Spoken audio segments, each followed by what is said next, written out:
Bismillahirrahmanirrahim. Assalamualaikum warahmatullahi wabarakatuh.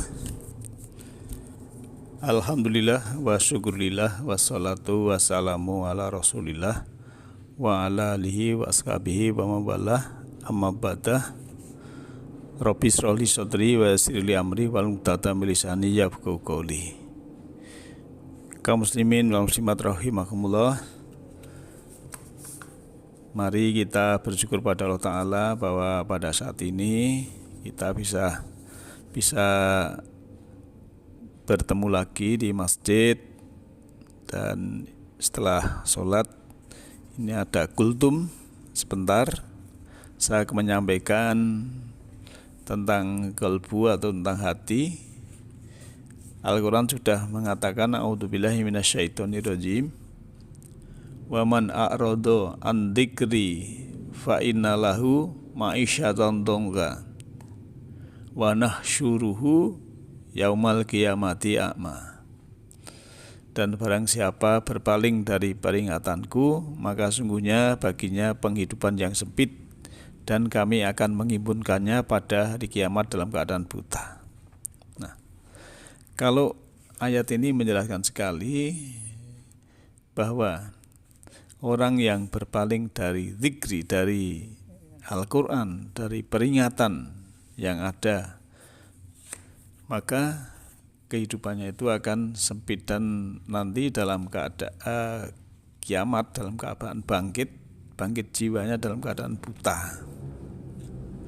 Sehingga kalau tidak bisa menggunakan qalbu, ya, kita sudah diberi modal pendengaran, penglihatan, dan qalbu ini, nanti akan di sana ya tidak ada kemanfaatan. Maka di ayat lain juga disebutkan bahwa barang siapa yang ditunjuki Allah, dialah yang mendapat petunjuk, dan barang siapa yang dia sesatkan karena manusia memilih sesat, maka sekali-kali tidak mendapatkan penolong.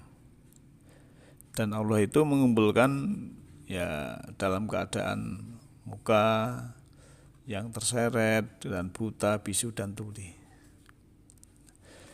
Hadirin yang berbahagia, kita harus bisa menciptakan keheningan mata, keheningan telinga, keheningan lidah, keheningan pikiran, dan keheningan hati. Misalnya keheningan mata itu ya kita dengan selalu mencari keindahan dan kebaikan Allah di mana-mana, dengan menutup mata terhadap semua kesalahan orang lain dan terhadap yang berdosa, yang mengusik batin. Kalau keheningan telinga, dengan selalu mendengarkan suara Allah dan tangisan orang yang miskin dan kekurangan,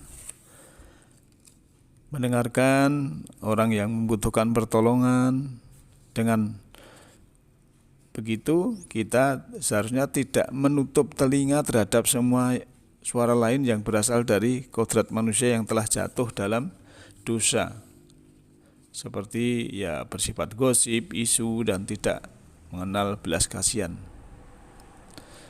Lantas kalau keheningan lidah, dengan memuji Allah dan memberitakan firman Allah yang memberi pencerahan, memberikan inspirasi, menyampaikan ayat Allah yang membawa damai, membawa harapan, membawa sukacita, dan juga dengan menghentikan sikap membela diri, menghentikan setiap kata yang menyebabkan kegelapan, menghentikan setiap kekacauan, dan menghentikan rasa sakit dan kematian. Lantas keheningan pikiran, dengan membuka pikiran terhadap kebenaran dan pengetahuan tentang Allah dalam doa dan kontemplasi kita.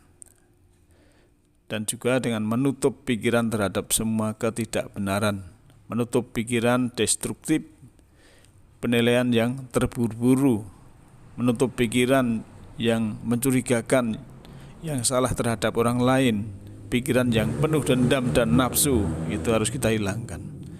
Lantas keheningan hati, dengan mencintai Allah dengan hati, jiwa, pikiran, dan kekuatan kita, dan mencintai satu sama lain seperti Allah mencintai kita, dan menghindari semua keegoisan, menghindari kebencian, menghindari keiri hatian, menghindari kecemburuan, dan menghindari ketamakan. Sehingga kita bisa menjadi umat yang pertengahan. Umat yang pertengahan itu tidak pernah terjebak oleh ekstrem kiri dan ekstrem kanan. Selalu dalam keadaan tenang dan damai, tidak terjebak oleh pasang surut kehidupan dunia yang didominasi oleh dualitas. Tidak lagi terjebak oleh memisahkan antara ada dan tiada, sakit dan sehat, siang dan malam, sedikit dan banyak, hujan dan kemarau, laki-laki dan perempuan, besar dan kecil, sedih dan gembira. Ya, semuanya dijalani dengan cara dan upacara yang sama. Tidak lagi terombang-ambing oleh besar kecilnya amplitudo gelombang kehidupan yang selalu berpasangan.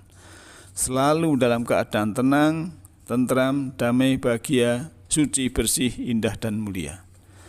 Pemimpin yang berbahagia dan juga selalu percaya diri dan tidak berkeluh kesah, selalu mengalir seperti air dalam kehidupan, tidak pernah berhenti mengalir, terus mengalir bersama keinginan Allah Ta'ala. Dia bagikan tetes air yang sedang mengalir dalam sungai kehidupan, dan tujuannya adalah laut yang luas tak terbatas. Maka sehingga kita akan menjadi tentram, ya, bahwa karena manfaat ketentraman batin dalam kehidupan adalah hidup fokus pada tujuan dan bernilai ibadah. Hidup hanya bergantung pada Allah, hidup mengalir bersama keinginan Allah, selalu berpikir tenang, positif, selalu lapang dada, selalu percaya diri, produktif, kendalikan emosi, dan juga kita kontrol ego kita dan pikiran yang sehingga menjadi merdeka. Nah, yang berbahagia, oleh karena itu ya, kita semua harus bisa memanage kalbu kita, ya. Kita harus bisa memberikan pencerahan kepada diri kita masing-masing, sehingga dalam hal ini kalau kita sudah bisa memberikan pencerahan kepada diri sendiri, ada perubahan yang lebih baik, insya Allah ya, kita bisa mengubah orang di sekitar kita, keluarga kita, atau masyarakat kita yang lebih baik lagi, karena kita sudah mulai dari diri sendiri. Nah, hadirin yang berbahagia, semoga yang sedikit ini bisa menjadikan tambah pencerahan kita, dan semoga kultum ini sebagai pengingat untuk diri saya sendiri dan juga Bapak Ibu semuanya. Semoga Allah membimbing kita dalam garis hukumnya. Yahdilahu linurihi mayasya. Allah memberikan petunjuk semesta rohani kepada siapa yang dikehendaki. Semua yang dikehendaki adalah mereka-mereka yang berkehendak. Semoga, dan saya yakin, makhluk hidup yang kelihatan maupun yang tidak kelihatan di setiap ruang dan waktu senantiasa hidup berbahagia.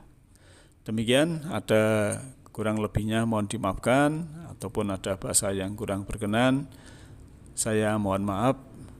Nasru minallahi wa fakum qarib. Alhamdulillahi rabbil alamin. Assalamualaikum warahmatullahi wabarakatuh.